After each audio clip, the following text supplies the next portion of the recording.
ఇప్పుడు నీ పేరేంటి? సూరయ్య. That's good.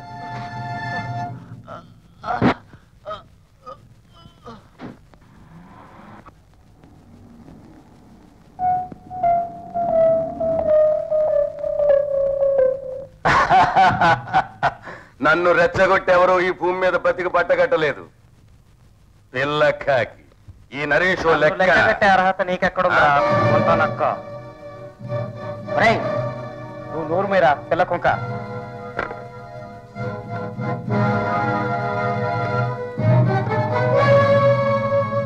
హలో, నిన్నే రామారావు గారా? నేనే నరేష్ మాట్లాడుతున్నాను. చెప్పిన ప్లాన్స్ అన్ని రెడీ అయ్యా? Very good. Chakrapani memorial hospital శంకుస్థాపన రేపే. మీరు ఒకసారి వస్తే అన్ని వివరాలు డిస్కస్ చేద్దాం. Thank you.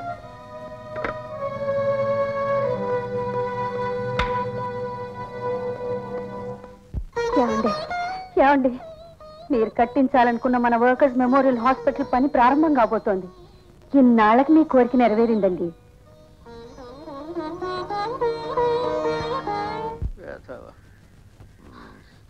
గురుగారు గురుగారు దొరికిందా? దొరికింది. ఈ మాట రాకముందే తొందరగా పోసేకు. ఏమిటి పోసేది? నా ప్రాణాలు దక్కించుకొచ్చేసరికి తాతలు దిగొచ్చారు. నువ్వు ఒట్టి అసమర్థుడి, ఎందుకు పనికిరావు. రెండు చుక్కలైనా పడంది, నిద్ర పట్టదే. సత్యం, కళ్ళు మూసుకొని పడుకోండి, అదే వస్తుంది. ఆగరా, నిన్నేవరా సారా కొట్టి పంపారు? గురువుగారే.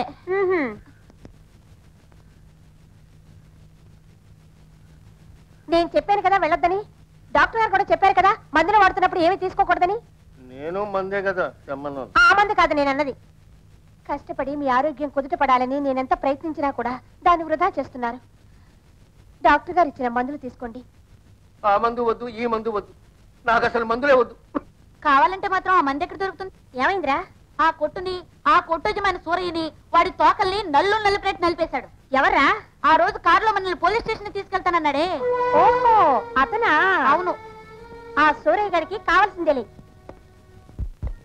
ఏమంత పెద్ద ఘనకార్యం చేశాడని వాడు అబ్బ సొమ్ములా ఖర్చు పెడుతుంటే చూస్తూ ఊరుకున్నారు. అతను మాత్రం ఎవరి కోసం ఖర్చు పెడుతున్నాడన్నయ్య? రాత్రింబగళ్ళు మన కోసం కష్టపడి చెమట వచ్చి పనిచేసే వాళ్ళ కోసమే ఆసుపత్రి కట్టిస్తున్నాడు. అంతేకాదు, స్వప్న వాళ్ళ నాన్నగారి ఆశయం కూడా అదే. వీల్లేదు. చచ్చిపోయిన వాళ్ళ ఆశయాల గురించి ఉన్న ఆస్తంతో తగలేయటం నాకు ఇష్టం లేదు. అందుకే అక్కడ సారా కొట్టి పెట్టించాను. బాబాయ్, ఏమిటి గొడవ? ఇప్పటికే మీకు బ్లడ్ ప్రెషర్ ఎక్కువగా ఉంది కదా. ఇలాంటి విషయాల్లో జోక్యం చేసుకుంటే ఇంకా పెరిగిపోతుంది. హాయిగా వాళ్ళు డ్రెస్ తీసుకోండి. అంటే బాబాయ్ గారికి ఒక గ్లాస్ ఫస్ట్ క్లాస్ కాకరకాయ రసం ఏర్పాటు చేయి. స్వప్న, రావడదాం. అత్తయ్య గారు, వెళ్తాం, మీకే పని. రండి. నాన్న, నాకు తెలియక అడుగుతాను, వాడు మాట్లాడితే కాకరకాయ రసం బ్లడ్ ప్రెషర్ అంటున్నాడు. కొంపతీసి మీకు బ్లడ్ ప్రెషర్ ఉందా? నాకెందుకులేండి, నాకు బ్లడ్ ప్రెషర్ వచ్చేట్టుంది. రామ్మా, రండి, లోపలండి, రండి. ఈయనే మా పెద్దయ్య గారు. నమస్కారం అండి. నమస్కారం. ఈ అమ్మాయి గారు మన నరేష్ గారు కావాల్సిన వాళ్ళండి. ఏ రకంగా కావలసిన వాడు? ఆ రకాలు నాకు తెలదండి, ఆమెనే అడగండి. ఏమ్మా, చెల్లెలువా? కాదండి, నేను ఆయన చూడాలి. నేను అడిగిన దానికి సరిగ్గా సమాధానం చెప్పు. నేను చెప్పు. నేను ఆయన భార్యనండి. నువ్వు వాడి భార్యవా? అవునండి, మేం ప్రేమించి పెళ్లి చేసుకున్నాం. కావాలని ఆయన నాతో గొడవ పెట్టుకుని ఇల్లు వదిలిపెట్టారు. నాకే దిక్కు లేదు. ఈ సంగతి తెలిసి నాకున్న ఒకే ఒక దిక్కు మా అమ్మ కూడా చనిపోయింది. ఈ పరిస్థితుల్లో ఒంటరిగా ఆడది జీవించడం కష్టం కదండి. ఎక్కడెక్కడో తిరిగాను. చివరకు ఇక్కడున్నారని తెలిసి వెతుక్కుంటూ వచ్చాను. ఇక్కడ ఇక్కడ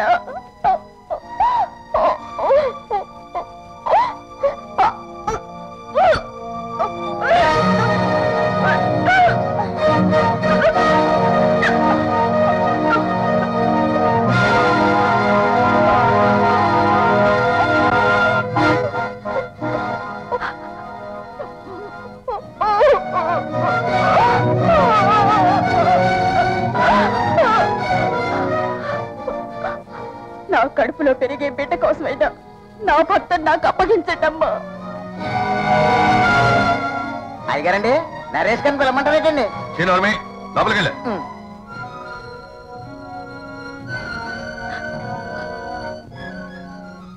చూసావా నీ భర్త లీలలు?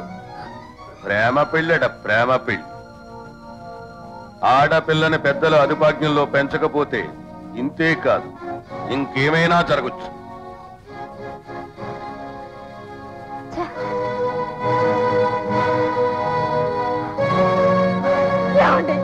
నేను మీలో సగం అన్నారు, నేను లేనిది జీవించలేనన్నారు. ఇప్పుడు మీ రూపం నాలో పెరుగుతున్న సమయంలో కాదనడానికి మీకు మనసు ఎలా ఒప్పిందండి?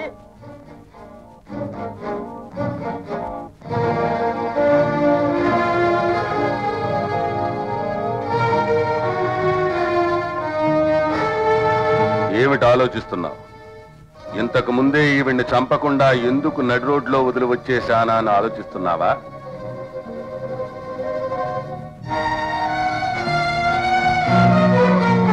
ఏమండి, నా కోసం కాకపోయినా మనకు పుట్టబోయే బిడ్డ కోసమైనా ఇంటికి రండి. అరే భర్తతో రావడానికి ఆలోచిస్తావేంటి? రా.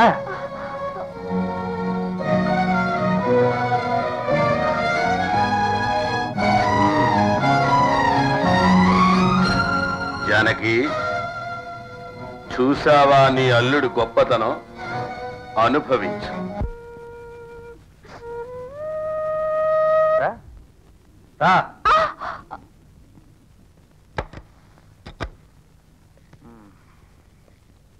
కూర్చోండి,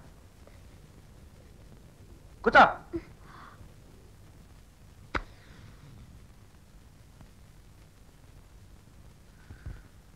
ఓ, భర్త ముందు భార్య కూర్చోకూడదు కదూ? లే, మనం కలిసి చాలా రోజులైంది కదూ. కమాన్, లెట్స్ ఎంజాయ్. చీర విప్పు. విప్పుతావా లేదా?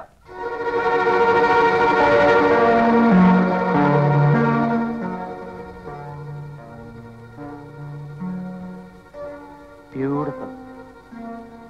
మరి బ్లౌజు?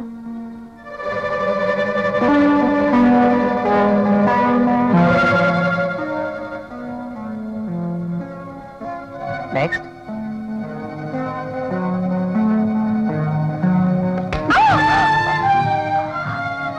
నీలాంటి అమ్మాయిల వల్లే పవిత్రమైన శ్రీలోకం నవ్వుల పాలవుతుంది.